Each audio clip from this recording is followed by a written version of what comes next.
Welcome to another video on Patreon. This is Tim in Tokyo. And this is Paul in New Hampshire, where it is snowing, lightly, but still snowing. Oh, okay. Yeah, Looks like we're definitely going to have a white Christmas this year. It's about 3 days before the holiday right now. yeah, okay. Yeah, no such luck in Tokyo. Mm. Um, it's never a white Christmas in Tokyo. Yeah. I was there for Thanksgiving for Chris's wedding a couple of years ago, and it definitely was not snowy then. No, we might get a white Valentine's Day, but occasionally. I mean, we'll have occasional snowstorms here, and then in a couple days it melts. Right. So we're back to do some trivia, yeah?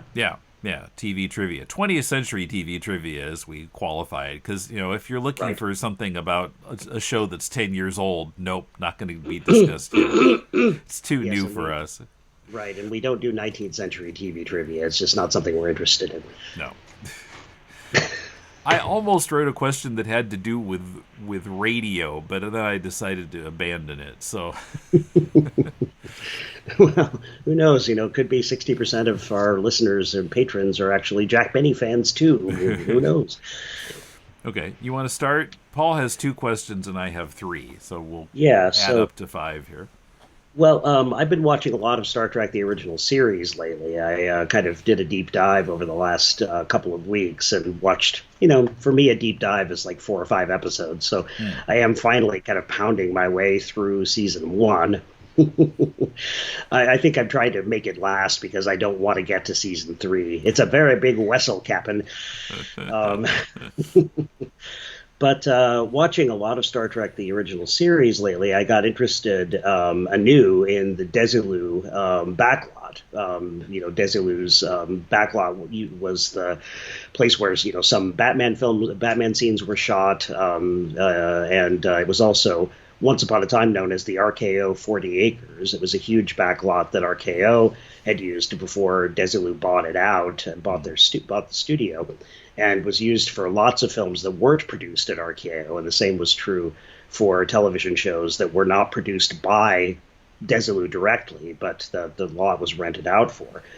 E. Padden, a friend of the podcast, in 2013 put up a kind of a photo gallery on the Batman 66 message board thread, Batman and the Desilu backlot, in which he shows parts of we may have talked about this before, but he shows some screenshots from the second False Face episode, which takes place on an abandoned film studio lot, where we see all kinds of stuff from television history and film history all the way back to stuff like King Kong.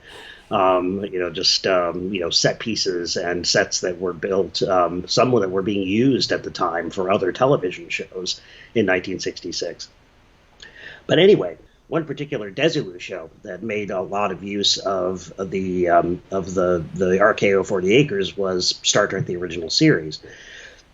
So I have a question that's much more Star Trek related than it is Batman related, although I'll get to a Batman question in a minute. Which of the following artifacts from another show or film shot on the Desilu backlot appears in the famous episode of Star Trek that we have spent some time talking about because of our Ellison show about the Two-Face script or treatment that he wrote, The City on the Edge of Forever, often considered the best episode of the Star Trek original series. So the question is, which of the following artifacts from another show or film shot in the Desilu backlot appears in The City on the Edge of Forever? And no, Joan Collins doesn't count, not in this case. A, Floyd's Barbershop from the Andy Griffith Show. B, the giant jungle wall from King Kong. C, Tara, the estate from Gone with the Wind. Or D, the Quonset huts from Gomer Pyle USMC. I watched that not too long ago, like within the past couple of months maybe. Right, the RKO Back 40 or Desilu Culver, as it was called at the time, was made up. One of the sets was borrowed to look like the 1930 part of New York that Kirk and Spock wind up in when they're chasing Coy through time. Okay, read the choices again. Choices are A, Floyd's Barbershop from Andy Griffith, B, the giant jungle wall from King Kong, C. Tara from Gone with the Wind, or D. the Quonset huts from Gomer Pyle USMC? I'm gonna say Floyd's Barbershop. Yep, and you're right. And in fact, the Floyd's Barbershop sign actually appears in City on the Edge of Forever. Wow. Okay, As yeah, do that's I just a couple of other buildings too. I think like the church from Andy Griffith also shows up in the film or in, yeah, I mean, in just that episode. thinking about the scenery in that episode, it seemed like that was what would be most likely to be there, rather than Yeah. Quonset huts. Yeah, I think one of the restaurants might have been redressed from Andy Griffith and became the cafe where some of the action takes place, where characters meet in City on the Edge of Forever. Okay, good job. As we well know, Batman also shared many supporting actors with TV series that were either produced directly by Desilu or were filmed in part on the Desilu lot. So one such actor was Phyllis Douglas, or Phyllis Hodges Bryce. Do you happen to know whom she played on the Batman series? Josie Miller. Yep. Mind like a steel bat trap. Who played Josie in The Joker's Last Laugh from season 2. She also played Yeoman Mears in the season 1 Star Trek episode The Galileo 7. So here's a question that is so trivial that I never would have known it myself, but it's kind of cool trivia. But it's something you might be able to guess. Which film production shot in the Desilu Culver, then the RKO Back 40, did Phyllis Douglas appear in as a baby? It'll list these in chronological order. A. Gone with the Wind, 1939. B. The Hunchback of Notre Dame, 1939. C. Rebecca, 1940. Or D. Tarzan Triumphs, 1943. Wow. All of those were films during, those were all filmed during which time she was a baby. She was alive in all of those years. Okay. Sorry, read them again. Okay, so which film production shot in then the RKO Back 40 did Phyllis Douglas appear in as a baby? A. Gone with the Wind.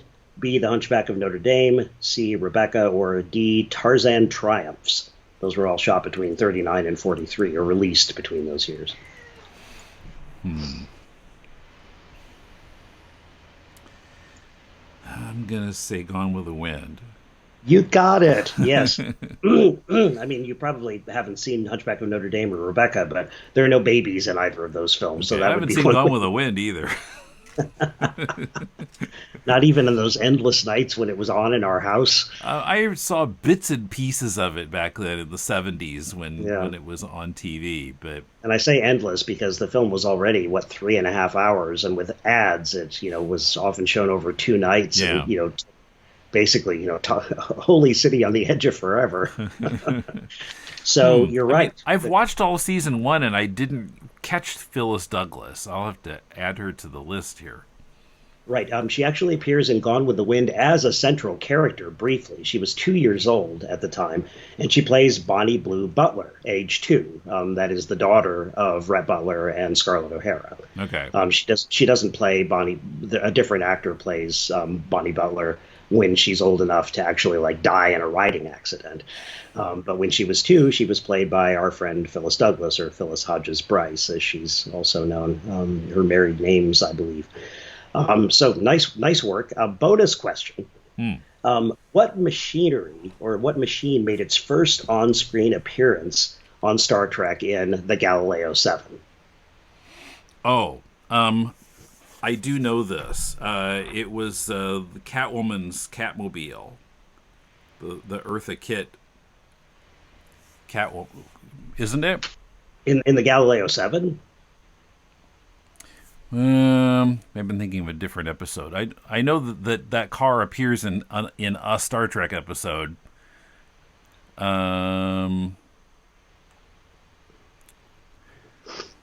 It's a good guess. There's no Batman crossover as far as I know, though. I'm sorry. What was the question again? Question is, in the Galileo 7, the Star Trek first season episode, what machinery or machine makes its first on-screen appearance in that episode? Okay. It's a kind of famous piece of Star Trek machinery. Okay, not something from Batman. Okay, I completely, yeah. Machinery. Or technology. I'm not sure what you want to call it. The shuttlecraft? Yes, that's right. The shuttlecraft Galileo. That's it had been discussed or brought up various moments in various episodes, but it had never actually made an appearance on screen. So Okay. that was its first time on the set. Okay. All right. So my questions grew out of watching a DVD bonus for the Electric Company today. Ooh, excellent. Of course, for those who might have missed it, and we've talked about it before in our video series, but it was a 70s show to help kids read. And we watched and help them buy Spider-Man comics. Yeah, we watched it religiously for a few years back then, especially after Spider-Man started showing up on the show. Mm-hmm. So this extra that I watched was like 9-10 minutes and called The Creative Team Remembers. And it showed executive producer Tom Gibbon and head writer Tom Whedon, who, yes, is Joss Whedon's dad. That's right. That's right. And so Gibbon says they made an effort in developing the Electric Company to validate the speaking of a dialect. So they didn't want kids who spoke, for example, Black English or maybe a Hispanic English dialect or something to feel like their English was not up to snuff. Mm-hmm. And I guess that I guess in the 90s there was a whole thing about ebonics, but even I guess in the 70s there was a form of that where there was the assertion that it was a legitimate dialect of English with just kind of its own rules in some places. In order to do that, I mean, they included characters speaking in dialects, and they show the example of Morgan Freeman as the DJ who would often introduce short circus segments and talking kind of jive talk. But I'm sure that there were times when Rita Moreno actually spoke Spanish on the show, or probably Spanish accent. Oh yeah, for sure. And even if you think about it, J. Arthur Crank is speaking a kind of old New York white guy accent. and dialect to some degree. Yes, if we think of whippersnappers as a dialect. Is a dialectical utterance. Stay off my lawn. Yeah, pretty much. So what was another way that they tried to show dialect speech was okay? A, have Paul the Gorilla be understood without speaking English. B, never misspell a word to reflect a dialect. C, sing songs in dialects. Or D, show conversations between a standard English speaker and a dialect speaker. Ooh.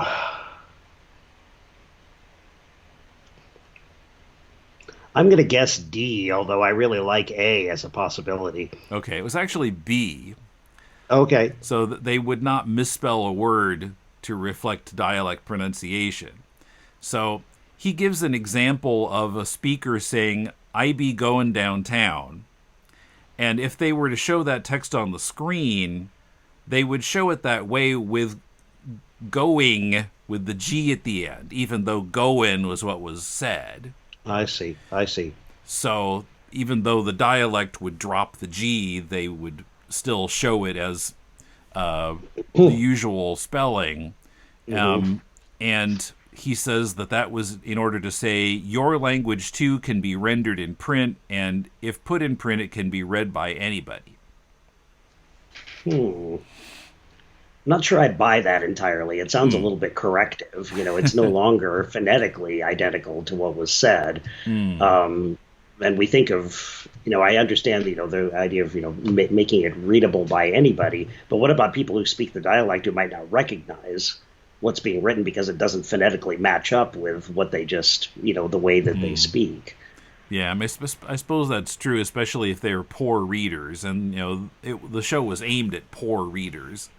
Right, right. Yeah, it feels kind of normative to me, but their hearts were certainly in the right place. Yeah. The two men also talk about what research with actual kids showed them about how the show should be put together.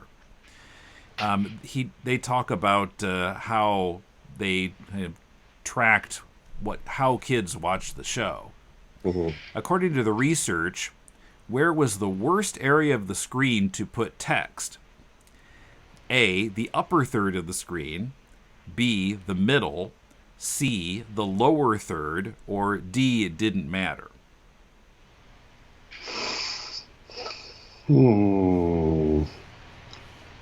Upper third? Actually, the lower third. Now, Interesting. yeah, so Whedon says that the lower third seemed like the logical place because that's where you'd put subtitles. But it turned out to be the worst place to put it. And then they kind of go off in a little bit different direction. They never quite explain why it was the worst place or how they knew that. Yeah, how did the test subjects react to it, text appearing at the bottom of the screen? So yeah, they talk about the primitive technology that was used to track kids' eye movements as they watched the show. Now it would be computerized, but then they had to have this, I think they called it a hideous contraption. Now all I can think of is the way that Alex's eyes are pried open at the end of the Clockwork Orange. No, not quite that hideous. So they found that kids who couldn't read would totally avoid looking at any text on the screen at all, which they took to mean that looking at the text reminded them of their failure in school at reading. Ooh. And poor readers would repeatedly attempt to read the text but could never make it to the end before the text disappeared. But yeah, they didn't quite get to why the bottom third was the worst place to put it. But I mean, you can, like, I today then watched an episode from, let's see, I guess it'd be the 5th season of 6, and there, like, when they're showing text as people are talking, it's at the top of the screen. But I guess it was just in the first season they tended to put it at the bottom. Interesting. Well, maybe at the bottom of the screen, those kids who couldn't read and avoided it, it was just easier to avoid it. So they had to find ways to place it where it was just unavoidable. And that would mean one of the top 2/3 of the screen. Yeah, maybe. My final question. Joss Whedon is actually the 3rd generation to work in TV and film. His grandfather, John Whedon, was a screenwriter. Which of the following shows did he not work on? A, The Donna Reed Show. B, The Andy Griffith Show. C, The Great Gildersleeve on Radio. Or D, My Mother the Car.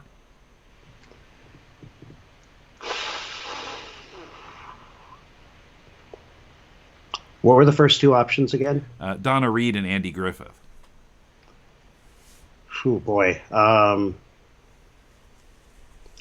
I'm going to guess Donna Reed. No, it's actually My Mother the Car. Oh, yeah. Well, nobody wants to claim ownership of that show. I'm pretty sure that he worked on the Dick Van Dyke Show. Yes, is that did. right? Yeah, that was how I first became aware of his name. Yeah, same here. So when I saw the credit on Dick Van Dyke, he wrote 7 episodes of that. Right. He wrote a few episodes of Leave It to Beaver also, and quite a few other shows. Oh, right, that infamous show that they've pulled from syndication where Eddie Haskell stabs a vampire with a wooden stake. Kind of, premonition of Joss Whedon's, later career. Or when Tony Dow suddenly appears in full Iron Man armor. Before Iron Man was even created, perhaps. I don't know. Anyway, yeah. Just a kid. Okay. So, I keyed. So that's the trivia. So Thank you for watching, and we'll see you again in a couple weeks with TV trivia or something. Don't take any wooden shuttlecraft.